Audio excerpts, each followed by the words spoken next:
What's up, everybody? Welcome to another episode of Gavin Richard Presents. We are live. Guys, I have been trying to get on with you for the longest. I want to apologize. Aside from being busy with work, I have had technical issues either with my computer or with YouTube, whatever the two is, where I'm not able to do, excuse me, where I haven't been able to upload and record my videos properly with you all or to do a live feed like I want to. Um, so I apologize for that, but I know that as of now, YouTube has been going through a big censorship with many YouTube channels now, especially those that they're claiming it's right wingers, but I can imagine, and pretty soon it's going to come a time when they're going to even come after black YouTubers as well, especially those like I'll just name off the top of my head the T Wests and the Professor Black Truth. They've already come at him. Those and other blacks who do not expose to, I'll just say it, to an LGBTQ, a homosexual agenda, or those that don't espouse to that lifestyle or anything in general that may promotes toxic masculinity. I could see that being censored because there was a gentleman, and I can't think of his name, forgive me, but our brother T West from Afros Energy News, he actually posted on his YouTube channel through his feed information about uh, these one of these bloggers who obviously they're uh, pro dem pro LGBTQ or pro far leftist uh, and so forth that want to get rid of people that have an opinion different from theirs. And you can even see that in general from the times that we live in now. If you speak out against something you don't agree with, I don't care if it's abortion, if it's gay marriage, if it's uh, politics, as far as whether you support Democrat or Republican, you get lambasted. It's a do as I say and not as I do society. You know, and that's the type of world we're living in. But I didn't want to do a video talking about that, and I don't want to ramble too much. Uh, what I wanted to talk about previously is give my review on the docu series or the mini series that's on Netflix. Many of you have heard of it. It's called When They See Us by Ava DuVernay. She directed this, and it's about the 1989 Central Park jogger case, otherwise involving the Central Park Five. And the gentlemen that were involved in the Central Park Five, the five men, uh, were Corey Wise, Antron McCray, Yusef Salam. Uh, you also had Raymond Santana and Kevin Richardson. Now, this was a true story. It's almost a modern day Scottsboro Boys case where the young black men were accused of raping this young white girl in the 1940s. And Ken Burns, who's a documentarian, he and his daughter actually did a docu-series comparing the Central Park Five case to the Scottsboro Boys case. So, and they obviously had been on the attack also against this prosecutor, Linda Fairstein, and I'll deal with her in a second. But to give my review of it as a movie overall, uh, I'm not a big fan of Ava DuVernay because I know that she said something previously about black men, and I know that she promotes that whole black feminism crowd. She promotes that whole ideology, black feminist ideology, toxic masculinity. I don't really, she's part of that. I don't really care for her, but I give credit where credit is due. She obviously knows how to make a movie. It was great direction, great acting by the actors. Uh, Very interesting. The woman who played Diane Fairstein, Linda Huffington, Is that her name? She's the wife of William Macy. Now William Macy is on that show Shameless, but I remember him from Jurassic Park 3, as well as with some other movies that he's done. He's on the show Shameless. He's also done Jurassic Park 3, Air Force One. Felicity Huffman. I apologize, not Linda. What did I say? Lisa Warrington? I didn't know. Linda Huffman. Yeah, Felicity Huffman. Who recently, as you know, she pled guilty to uh, federal charges for bribing a official. Let's see. She's actually, yeah, she pled guilty to federal charges for paying. She basically bribed a proctor for her daughter's SAT scores. So, uh, her sentencing is actually scheduled in September of 2019. But honestly, if you think that she's going to go to jail, think again. She's actually was charged with mail fraud and honest services mail fraud. That was her charge, but he pled to obviously a lower charge of bribing a proctor. But at any rate, she actually did. Her acting was great in the movie. Famke Jensen, she played one of the prosecutors who came on late and basically exonerated or agreed to have the boys' sentences vacated based off of the new evidence on this rape and the man who did it. Uh, let's see. Yes, but John Leguizamo was in it. He did great. Vera Farmiga, she plays actual prosecutor in the case, the ADA. She's actually you might know her from movies like the Conjuring. She plays the wife of Bill Warren. You also know her from. She's done a couple other movies. She was in Bates Motel, that TV series. She was also in The Departed. That's where I remember her from, her first role. So she's been around. Yeah, John Leguizamo was in it. Blair Underwood was in it. That was good to see him as a lawyer. For Niecy Nash, Anjwayne Ellis, they all played the mothers of the Central Park Five. Omar, Michael K. Williams, Omar from The Wire, he was in it. Now, what's interesting, I want to talk about that one. Now, Omar's character, he played, I'm trying to remember if it was I don't know exactly the,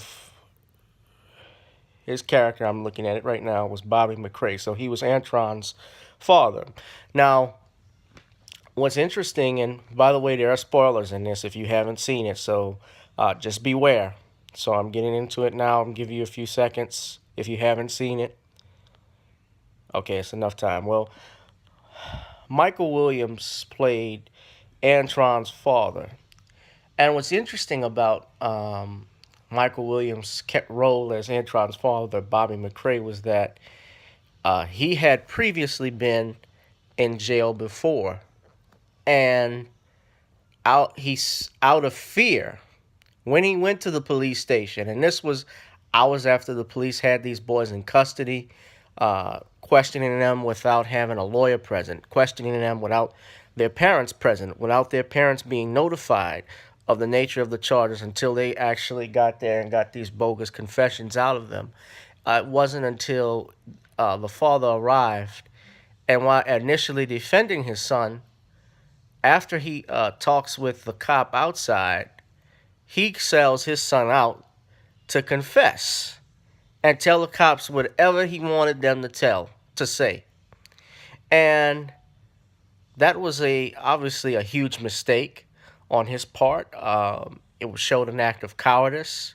You know, you never sell your child out for anything, no matter what they say. If you knew your child is not guilty, then you don't have them plead guilty. But out of fear and out of the fact that he had this job, because that was another thing. His father had a new job. He was a pre-convicted felon. He didn't want anyone at work to know he had a prior felony, and he obviously didn't want people at work to know about his kid being charged with a felony, and he would lose his job. And he chose this over his own son. And you saw in the movie that his father didn't even show up for most of the trial, which was another telling thing. And, you know, obviously, when you see stuff like that, it was very difficult to watch. I was talking with some of my lawyer friends who They started one episode and couldn't finish it. I actually had to watch it in bits and pieces to stop being angry because when I started seeing the first episode and seeing the way that these guys were interrogated. Now, of course, when you do a movie, they can exaggerate things. Hollywood takes uh, artistic freedom with the truth. But the overall consensus from the young men that were involved, from their families that were involved, was that they were obviously railroaded by this system.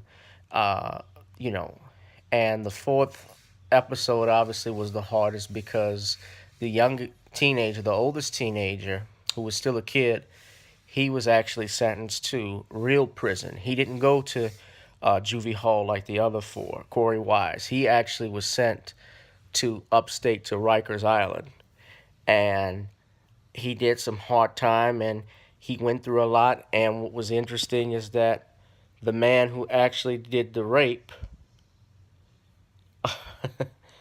Matias Reyes, I believe that was his name, the real rapist, he gets into a fight with Corey Wise previously, and a few years later they meet again.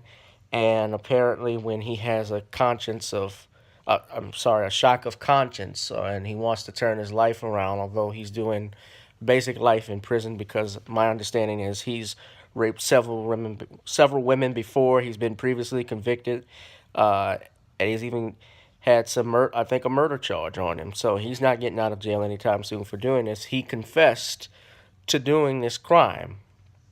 And of course, the cops that were involved initially, years later, this prosecutor, this bitch, Linda Fairstein, they all knew that the DNA didn't match any of those boys. There was no DNA evidence that was there. There were no eyewitnesses that could put them there. They gave conflicting accounts of where they were at the time, where they were walking through the park to where the actual rape took place. This man who did it, Reyes, he actually uh, came out with detailed information, things that only the woman and the rapist would know. Now, what's interesting about the woman in the movie and in real life, she did not actually point out these boys, the Central Park Five, as the culprit. She couldn't because she couldn't remember anything. So there was no direct evidence. There was no DNA. There was no eyewitness testimony that could actually put them away. And yet a jury said guilty. Yet a judge sentenced them to the young boys to 6 to 13 years in prison in juvenile hall. They couldn't get out until they were 21 years old. But that's the reality. There are other central there. It's not just a Central Park Five. This is something that's been going on, guys, for years. That black men have been going through. That we fight with the justice system. That I see in juvenile court when I'm there, when I'm in criminal court. I see stuff like this, where you get railroaded, where you add more time because this prison industrial complex is worth a lot of money. It's cheap labor to do and get whatever you want. And there's no, in there is a happy ending, if you could say. They were exonerated at the end. The character that Famke Jensen played was, her name was Nancy Ryan. Uh, the guy who plays on Blue Bloods, Len Carew, he played the actual DA in that county, Robert Morgenthau. Morgenthau, excuse me, Robert Morgenthau, and he was the DA for New York County, the borough of Manhattan, and he also served as a United States attorney throughout the 1960s. Very interesting, and they were okay, obviously, in 2002 with vacating the sentences because they realized there was no evidence and that they made a mistake. Of course, now Linda Fairstein, let me get to her. She has stated emphatically that these boys were not coerced and that they were guilty. It doesn't matter about the DNA evidence. She says Reyes was just another guy that was with them. But the evidence says otherwise, Miss Prosecutor. Now, Linda Fairstein, very interesting about her is that after this trial, she became practically a multimillionaire, and everybody who was associated with that case became famous. Even the cops investigating, and Michael Sheenan, very interesting, who just died. He actually, was the one that was played by I can't think of the guy. William Sadler played his character. William Sadler played the Grim Reaper in the Bill and Ted movies. Bill and Ted's Bogus Journey, that was it.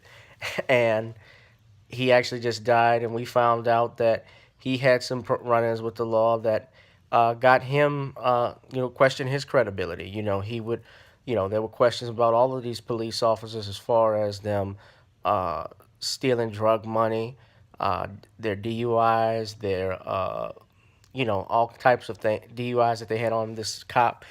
Yeah, he actually just died today. I mean, yesterday, from what I read in the article. Very interesting that happened. And Linda Fairstein has been dropped by her publishers. Dalton Publishing dropped her. She's had to step down from school boards based off of this.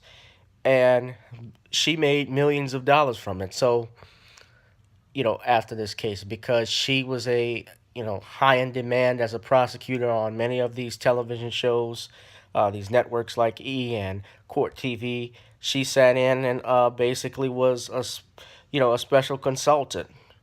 She's worked. I'm looking at this on her Wikipedia page. She's consulted on the Michael Jackson molestation charges. She also consulted on Kobe Bryant's charges, Scott Peterson. But when I look here closely, she actually defended Harvey Weinstein. Now, Weinstein and Fairstein are both Jewish. Now, let me be clear. I'm not trying to bash the entire Jewish community as racist or say all Jews are bad or anything like that. But I do know that every ethnic group, even though Judaism is not an ethnicity, it's a religion, but they're still part of that community and so forth. They stay on code with each other. And she apparently defended a man who has dozens and dozens of women making accusations against him. But then again, when Bill Cosby got accused of what he was doing, and half of these women were proven liars, she said, oh, there's no doubt he's guilty. That's how our justice system works. This is a prosecutor. This is someone, an officer of the court, who was a prosecutor from 1976 to 2002. Think about that. That's almost 30 years, 26 years that she worked as a sex crimes district attorney in Manhattan. And she is so stubborn and hard-headed that she doesn't even have the decencies to think we did this wrong. She hasn't the decency to even follow what our laws state, which is every person is innocent until proven guilty. Of course, when you're the prosecutor, you represent the state and you do your due diligence for your client. But you are also an officer of the court, first and foremost. And if you had information that could have exonerated these young men and you buried it, if you knew the DNA didn't match, but didn't tell the defense attorneys this, and they had to wait to actually go to trial to find all of this out, you are no worse than a dog that raped this woman. And to her, I'm sorry for what happened, but if you, ma'am, and I read this, that you're co-signing, that you're basically stating that they didn't get it wrong, that these men were guilty, just like President Trump is saying that they were guilty. People are so pig-headed and stubborn that there's no amount of proof that's going to change anything. I'm just reading what article that F. Lee Bailey did. He tells you who killed Ron and Nicole. I read the books by Dr. Johnson and his brother, where they broke down the deaths of Ron and Nicole and how there were two people that were involved. It's even in the record that the medical examiner who actually performed the autopsy stated there were two different knives used. I saw this shit, but the media is going to ignore it. And the media ignored this for 30 years. Now, do I think this is going to hurt Linda Fairstein personally? I don't think it's going to hurt her per se because she's wealthy, she's rich, she has money, and she's been able to live her life. But karma is a bitch. She deserves everything that she's getting publicly, the backlash. Do I believe in censorship of her books and so forth? I believe in the First Amendment, so no, I do not believe necessarily that she should be censored or stopped from making a living. However, she definitely deserves this backlash that she's getting. And the only reason why I said if don't think believe in censorship is because I know eventually what's going to come down the line too if they do it for one person who obviously is white and wealthy and who's a woman and Jewish. I can imagine what they'll do to a black person that gets accused of something. And we've seen it already with Cosby. We've seen it already with Michael, what they're doing with his records, not playing them on the radio anymore based off of bullshit lies. So overall, overall, guys, we're damned if we do, damned if you don't. And I think that we as a community can learn from this. We already knew about these boys. I knew about the Central Park Five a few years ago when it was coming up, obviously during the 2016 presidential election. The thing that most important thing that I've learned from watching this and what anybody else should know is that social media uh, doesn't play games. They don't play around. Once you're a hashtag, that's the end of you. She became a hashtag, and already they've taken her awards. They've had an award for her in 1993. I think People Magazine gave her an award for prosecuting this case, and they rescinded it. But People Magazine, you were just as racist as she was. We got it wrong. We were part of, we caught up with the time. Bullshit. You're cutting off the nose to spite your face. That's all you're doing.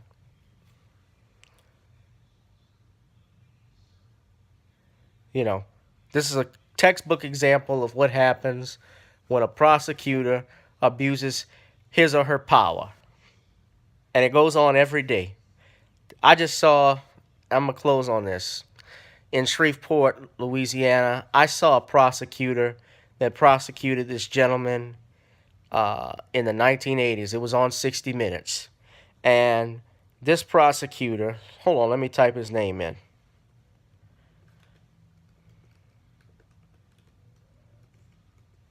This prosecutor is actually trying to get the state bar to disbar him for what he did in this man's trial. How he sentenced this man to the death penalty, to death row. Excuse me. I'm sorry, guys. I'm talking. Hold on. Give me 1 second.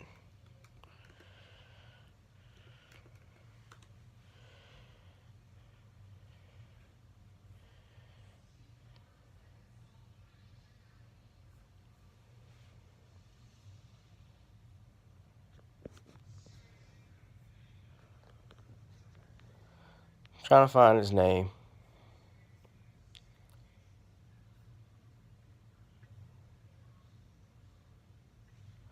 Well, I can't remember his name, but the gentleman who I'm having trouble trying to find it. But the gentleman who I'll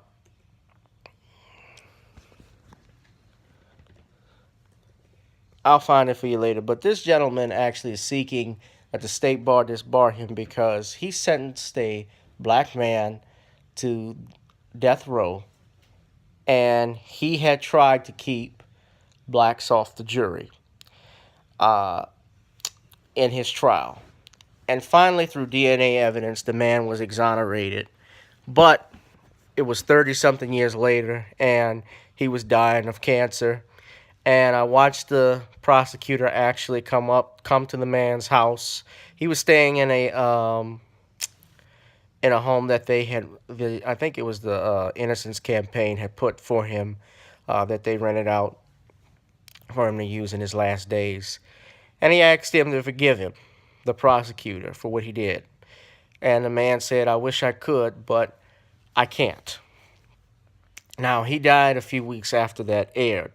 But the point is that he, being this prosecutor, this white prosecutor, kept blacks from the jury, which is something that prosecutors try to do every day. And that's why, at least if you're going to register to vote, if you need to register to vote, that's a good reason to do it, so that you can be on uh, a jury pool, and you can actually be a juror. Don't get out of it. If you can do it, if if you're not sick, if you're not disabled, if you're able to go and sit on a jury in a criminal trial, do it. You can learn things and you can make a difference. Of course, you got to follow the law, but you can make change. That's where it starts. They talk about racial stuff in the jury room. I know they do. They talk about all kinds of shit. They say things that they shouldn't even discuss. It goes on. It goes on. People say it. People do things. This is what happened with, uh, you know, it happened with Rodney King. It happened with O.J. It's happened with Bill Cosby. And, things go on. People say things. But you can make a difference if you register to vote and at least sit on a jury. I'm not telling you to endorse, Joe Biden. I'm damn sure not saying you should endorse Donald Trump or anything like that. But if you're going to register to vote and you're going to vote, vote locally and get on these jury pools. Uh, sit on a jury, do your due diligence because you can make a difference. And maybe there won't be any more Central Park Fives Central Park Fives that can be anymore. Central Park Five incidents that can be avoided. But there are a lot of kids and a lot of people in the world, again, in our justice system who experience that, unfortunately. We see that now with the young brother in Kansas, Albert Wilson, that got sentenced on a rape charge, even though there was no DNA evidence of a rape. None. No rape kit, nothing. But he's gone to jail for 10 to 12 years, and he's going to have to register as a sex offender. His life is over. So, guys, I'm sorry if I rambled. Some when I speak like this, talking off the top of my head, I like to think a little bit more and have my stuff organized. So I apologize if I rambled. But that's it for me, guys. You enjoy this rest of this Sunday. It is a beautiful Sunday. God bless and peace. Be safe. One love.